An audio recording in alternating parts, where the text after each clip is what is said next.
This month, we'd like to talk about one of the dominant themes in FX markets, which is the carry trade.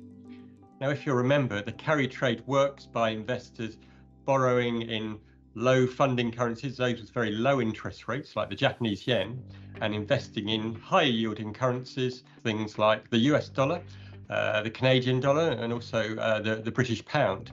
We've got a chart here that looks at the volatility levels across US interest rates, US equity markets, and also FX markets in general. And you can see that cross-market volatility is pretty low.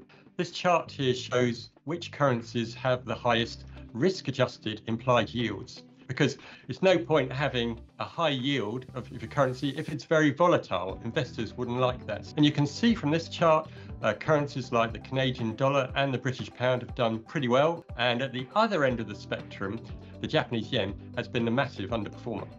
And if we look at emerging markets as well, the currencies of like the Indian rupee, the Mexican peso, and also the Turkish lira, they've done very well as well. The point here is that I think the carry trade is really dominating investment decisions at this point. To conclude, I think it's hard to rule out a continuation of the current trends I've just discussed, perhaps for another 2 or 3 months. But remember, we do think the dollar will weaken broadly in the second half of the year, and we do retain the view that Eurodollar ends the year at 115.